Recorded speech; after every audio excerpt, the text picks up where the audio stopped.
Bismillahirrahmanirrahim. I am Dr. Akhtar working as a specialist and medical specialist in Burwal as well as in शीशावतनी। एक हमारी YouTube channel subscriber हैं सायरा अयूब, उन्होंने ये question किया था कि एज़मा भी है उनको और स्किन एलर्जी के बारे में उन्होंने क्वेश्चन किया कि इनकी क्या एसोसिएशन हो सकती है आपस में। सबसे पहले मैं आपको थोड़ा समझाना चाहूँगा कि ये एलर्जी है, एज़मा भी एक एलर्जी का नाम है। एज़मा होता है सांस की नालियों की एलर्जी। जो स्किन एलर्जी या हम एक्जिमा यूजली एक वर्ड यूज करते हैं टेक्निकल, जो कि आपकी स्किन की एलर्जी होती है। अब सबसे पहले बात की जाए कि एलर्जी क्या होती है। एलर्जी जो है वो सिंपल आपकी जो बॉडी हाइपर सेंसिटिव होती है आउटसाइड के एनवायरनमेंट को, उसमें हम ट्रिगर कहते हैं आउटसाइड के एनवायरनमेंट में, जिसमें ठंडी हवा है, सर्दी का मौसम है, धुआं है, इस तरह की काफ़ी मल्टीपल चीज़ें हैं। घर में जिस तरह कॉकरोच हैं या अगर किसी ने घर में रखे हुए हैं कबूतर या तोते, तो उनके छोटे छोटे पर और जर्रात हैं वो ट्रिगर का काम करते हैं। ठंडी हवा ट्रिगर का काम करती है। कारपेट से जो डस्ट होती है वो करती है। घर में हाउस डस्ट माइट होते हैं वो ट्रिगर का काम करते हैं। अगर घर में कोई कुत्ता या बिल्ली रखा हुआ है तो वो ट्रिगर का काम करते हैं।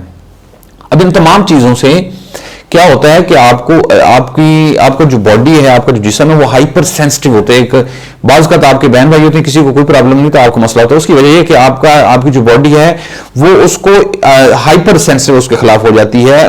ज़रूरत वो कोई हार्म नहीं बॉडी को दे रहा होता, लेकिन आपकी बॉडी उसको ओवर रिएक्ट, हम लफ्ज़ चलो कह सकते हैं कि ओवर रिएक्ट करती है। जब ओवर रिएक्ट करती है तो बॉडी समझती है कि ये कोई आपको प्रॉब्लम कर रहा है, जिस तरह कोई जरासीम बॉडी में एंटर हो गया है और वो कोई डिजीज या कोई बीमारी पैदा करना चाह रहा है, इसलिए वो ओवर रिएक्शन शो करती है।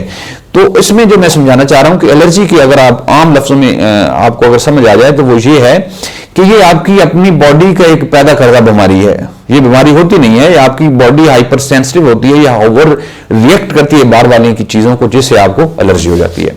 अब अगर स्किन का प्रॉब्लम हो रहा है, स्किन का प्रॉब्लम है कि स्किन पे रैशेस बन रहे हैं, स्किन पे हम हाइव्स कहते हैं, छोटे छोटे गोल धब्बे से पड़ जाते हैं, उसमें कुछ रेड कलर के पड़ जाते हैं, कुछ ब्लैकिश कलर के पड़ जाते हैं, इसके अलावा छोटे छोटे दाने बन जाते हैं। तो ये सारी क्या चीज शो करती है? ये शो करती है कि आपकी स्किन हाइपर सेंसिटिव है, आपकी स्किन की एलर्जी है, उसको हम एक्जिमा भी कहते हैं। अब उसमें अगर सांस की नालियों का मसला हो रहा है, कभी कभी सांस का मसला हो रहा है, खांसी हो रही है, बाज़ वक़्त वीजिंग होती है, सीटियों की जिस तरह आवाज़ आती हैं, या नज़ले और किरे का मसला हो रहा है, गले में खराश हो रही है, तो ये सारी क्या अलामतें हैं? ये सांस की नालियों की एलर्जी है।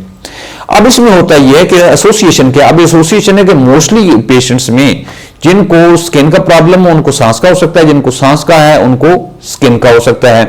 अब इसमें आप ये नहीं कहेंगे, मोस्टली पेशेंट्स कहते हैं कि जब मुझे ये होता है तो वो होता है, अदरवाइज अगर वो रोक दिया जाए तो वो नहीं होगा। अब इसमें आप ये समझने की कोशिश करें कि दोनों इकट्ठे हुए हैं, किसी के एक होने की वजह से वो नहीं हुआ। ये पूरी बॉडी के एक प्रोसेस का नाम है कि इसमें आपकी बॉडी उसको ओवर रिएक्ट कर रही है। अब इलाज क्या है? अब अगर इलाज की बात की जाए तो यूजुअली एक्जिमा जो है, अगर उसको आप आइडेंटिफाई कर लें, ट्रिगर को, एलर्जन को, आपके एनवायरनमेंट में जो पहले कुछ गिनवाए हैं, आप उससे अगर अवॉइड करें तो आप ट्रीटमेंट के बगैर भी ठीक हो सकते हैं।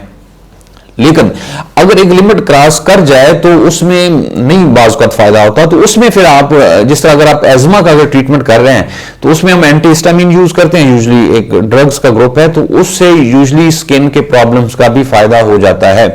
लेकिन अगर उसको पेशेंट को एक लिमिट से ज्यादा है या माइल्ड मॉडरेट से ज्यादा सीवियर किस्म की डिजीज है तो फिर आप डर्माटोलॉजिस्ट को कंसल्ट करेंगे और वो आपकी उसमें प्रॉपर उसको ट्रीट करेंगे।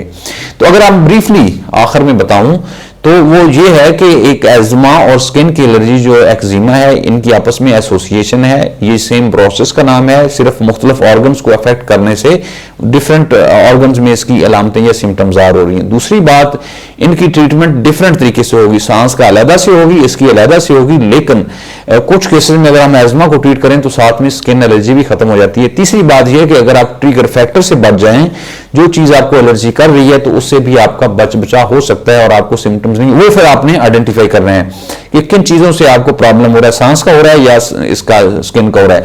अगर वो आइडेंटिफाई करने के बावजूद प्रॉब्लम हो रहा है तो फिर आप कंसल्ट करेंगे, सांस के लिए पल्मोनोलॉजिस्ट को करेंगे, और अगर स्किन का हो रहा है तो आप डर्माटोलॉजिस्ट को करेंगे, और फिर आप प्रॉपर ट्रीट करवाएं। वो मुख्तलिफ वीडियोज़ में मैंने बताया कि ट्रीटमेंट एज़मा की किस तरह करनी है। इसके अलावा अगर आपको कोई क्वेश्चन करना है, मोस्ट वेलकम, नीचे आप कमेंट्स में लिखें, हम कोशिश करते हैं कि आपको वीडियो की शक्ल में उसका रिप्लाई किया जाए। इसके अलावा मैं अपने दोस्तों को कहूँगा कि आप चैनल को सब्सक्राइब करें ताकि आपको कोई मसला हो मेडिसिन से मुतल्लिक हेड टू टो पूछें। मेरी कोशिश होती है कि आपको एक डिटेल में उसका एक आंसर दिया जाए, जो कि यूजली जब आप किसी डॉक्टर के पास कंसल्ट करने जाते हैं तो इतना टाइम नहीं होता कि आपको फाइन लेवल पे चीज़ें बताई जाएं। तो इसमें मेरी कोशिश है कि आपको फाइन लेवल पे चीज़ें बताई जाएं ताकि आपका भी भला हो, आपके सराउंडिंग में भी हो। अल्लाह ताला आपको और आपके घर वालों का हामी नासर हो। अल्लाह हाफिज़।